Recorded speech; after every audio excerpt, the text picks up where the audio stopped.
Alright, consider this your intervention. I'm about to pull back the curtain on the entire simulation, and once you see the code, you can't unsee it. You've been sold a bill of goods. You think life, money, love, purpose, fulfillment is some grand, encrypted mystery. It's not. It's an open secret, a punchline we're all too proud to admit we don't get. We are allergic to simple truths. We want the arcane, the complex. Every self-help book is 300 pages of fluff around the start command. Eat less, move more. Every guide to love is a floral tribute to the two pillars. Listen carefully and give a damn. Every biography of a titan screams one thing. They did the work, consistently, when no one was watching. But simplicity doesn't feel heroic, so we invent enemies. We need the 17-step biohacking protocol, the diet whispered down from a forgotten monastery, the one weird trick the establishment is trying to hide. Here's the cosmic joke. The universe isn't hiding the answers. It's screaming them at you. The labyrinth you're lost in is the one you built yourself, searching for the map that was printed on the back of your hand all along. The misdirection isn't a conspiracy. It's a preference. Chapter 1, The Effort Inversion. Ready for life's most elegant glitch. The white-knuckled pursuit of anything guarantees its escape. It's physics. Try to force yourself to sleep. You'll count every crack in the ceiling until dawn. Try to make yourself happy. Happiness will see you coming and duck into an alleyway. Go ahead, try to manufacture love. Watch how fast authentic connection withers under that heat lamp. This isn't poetry, it's the backwards law. The desperate pursuit of a positive creates a more powerful negative. It's like trying to hold onto a wet bar of soap. The harder you squeeze, the faster it shoots out of your hand. Watch this algorithm run everywhere. Neediness repels affection. The obsessive search for genius sterilizes creativity. Overt desperation for a job sabotages the interview. The antidote: detached intensity. Action without obsession. Engage in the process, but surrender the outcome. Plant the seed, water the soil, but don't dig it up every 5 minutes to see if it's growing. Life doesn't reward the desperate. It doesn't even reward the brilliant. It rewards the potent but relaxed. There's a universe of difference. Chapter 2, The Illusion of Control. Here it is, the universe's favorite prank. The more you micromanage the world, the more profoundly out of control you become. It's a beautiful, brutal irony. You color code your calendar, storyboard your conversations, and run risk analysis on your lunch order. And then your Wi-Fi dies, your car won't start, and a bird poops on your head. Life is the ultimate improv partner, and it never sticks to the script. We are a species of recovering control addicts, and our drug of choice is illusion. The ancient Stoics cracked this code 2,000 years ago. Control is a circle, and yours is tiny. You control your intent, your actions, your responses. Everything else, the traffic, the weather, the economy, what Karen from accounting thinks of your new haircut, is the cosmic chaos department, and you are not its manager. Stop trying to be the storm's conductor. Be the dancer in the rain. Can you command the ocean? No. Can you master your surfboard? Absolutely. Focus there. Chapter 3, Your Brain's Nightly Defrag. This will change how you see sleep forever. Every night, while you're offline, your brain initiates a deep cleaning protocol. It's not rest, it's scheduled maintenance. Scientists call it the glymphatic system. Think of it as a power wash for your consciousness. During deep sleep, channels in your brain actually widen as brain cells shrink, allowing cerebrospinal fluid to rush through and flush out the metabolic junk, the neural exhaust, that accumulates while you're awake. This isn't just tidying up. One night of skipped maintenance, and your mental OS is running on corrupted files. Thinking is sluggish. Creativity is choked. Your brain is literally a cluttered, toxic workspace. Your 3-pound lump of sentient custard is the most energy-hungry organ you own, burning 20% of your power supply on idle. It's a supercomputer that requires a nightly reboot and cache clearing. You aren't just getting tired. Your brain is telling you it's time to take out the trash. Chapter 4, The Happiness Shadow. Here's why you can never catch happiness. You can't. It's not a thing to be caught. Happiness is a shadow. It only appears when you are walking toward a light. Turn around to grab it, and it vanishes. Chase it, and it flees. It is a byproduct, an echo of fragrance. Neuroscience confirms this with the Hedonic Treadmill. Your brain has a baseline level of happiness. Win the lottery? After a year, you're back at your baseline. Suffer a tragedy? After a year, you're back at your baseline. We are astonishingly good at adapting. The treasure is not where you think it is. Happiness is the shadow cast by a meaningful life. It's what happens when you're absorbed in progress, not fixated on perfection. When you're cultivating connection, not collecting possessions. When you're giving, not just trying to get. Stop hunting the shadow. Turn around and find a light to walk toward. The shadow will follow, uninvited and unnoticed, right behind you. Chapter 5. Your personal reality distortion field. Let's be clear. Your brain is not a high-definition camera seeking objective truth. It's a courtroom sketch artist, drawing a version of reality that already proves its case. It's called cognitive bias. Your mind runs on flawed, pre-installed software designed for survival, not accuracy. Confirmation bias. A search engine that only shows you results you already agree with. The halo effect. The belief that attractive people must also be brilliant and kind. Loss aversion.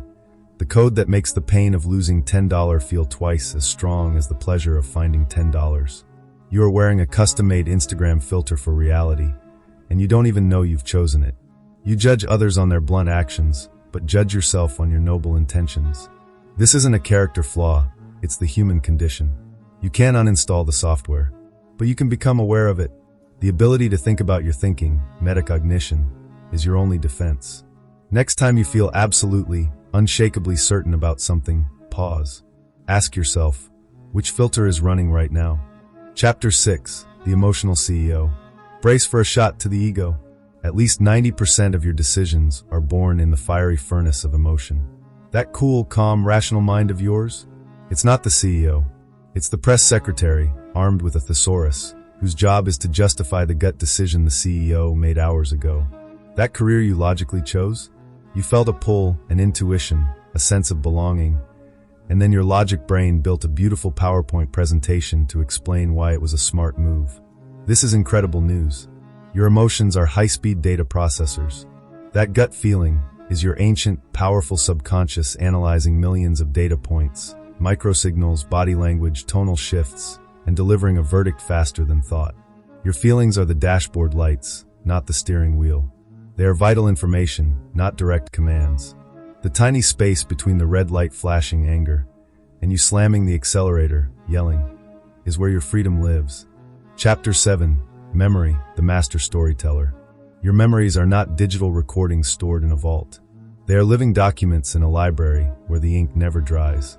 And every time you open one to read it, you leave new fingerprints on the page. Neuroscientists call this reconsolidation. The act of remembering makes a memory vulnerable, pliable. Your brain subtly updates the story with your current beliefs, feelings, and knowledge. It's not remembering the event. It's remembering the last time you told yourself the story of the event. They've proven it. False memories can be implanted that feel as visceral and real as your first kiss. You are the perpetually revising author of your own autobiography, and you believe every word you write. The opportunity? If you are already the editor, you might as well edit consciously. You can't lie about the facts, but you can choose your theme. You can choose to frame your past as a tragedy of victimhood or an epic of resilience. Since you're holding the pen anyway, write yourself a better story. Chapter 8. The Physics of Impact, 80/20ths. Life isn't a spreadsheet where every input has equal weight. Life is a power law. It operates on brutal, beautiful asymmetry. 20% of your efforts will generate 80% of your results. The other 80% is mostly friction, noise, and distraction. Examine your life through this lens. 20% of your relationships provide 80% of your fulfillment. 20% of your tasks at work create 80% of your value. 20% of your wardrobe gets 80% of the wear. 20% of your habits are responsible for 80% of your misery. Your mission is not to manage your time better. It is the ruthless art of strategic neglect. Identify the vital few, the high-leverage 20%, and pour your life force into them. Then have the courage to consciously ignore, automate, or eliminate almost everything else. Chapter 9. The Habit Algorithm. You don't have bad habits. You have ruthlessly efficient feedback loops with destructive payloads. Every habit, good or bad, runs on the same indestructible code. First comes the cue, which triggers the routine, and that delivers the reward. For example, the cue is your phone buzzing. This leads to the routine of opening Instagram, which results in the reward, a dopamine squirt of novelty. Or this one, the cue is feeling stressed. This triggers the routine of eating a cookie, delivering the reward of momentary, sugar-fueled comfort. Your brain doesn't care about the long-term cost. It just runs the program. The hack isn't to delete the program. You can't. The neural pathways are paved. The hack is to change the routine. You don't destroy the highway. You just redirect the traffic to a better destination. So now, the cue of feeling stressed leads to a new routine of doing 10 push-ups, which delivers an even better reward, endorphin-fueled stress relief. You're running on autopilot 40% of the time. Design the autopilot sequence consciously, and your life will transform itself while you're not even paying attention. Chapter 10. The Compound Inevitability. Here's the one piece of math that governs destiny. Improving by 1% a day doesn't make you 365% better in a year. Because of compounding, it makes you 3,778% better. Success isn't forged in a single heroic act. It's built by the ghost of 1,000 tiny, forgotten choices. We worship the dramatic event, but we ignore the powerful trajectory. Reading 10 pages a day feels like nothing, but it's a dozen books a year. Saving $10 a day feels pointless, but it's a small fortune over a decade. One workout won't change you, but 100 workouts will make you unrecognizable. The system works perfectly in reverse, too. A single donut won't harm you, but a daily donut habit is a direct flight to disease. The choice seems meaningless until, suddenly, the consequences are irreversible.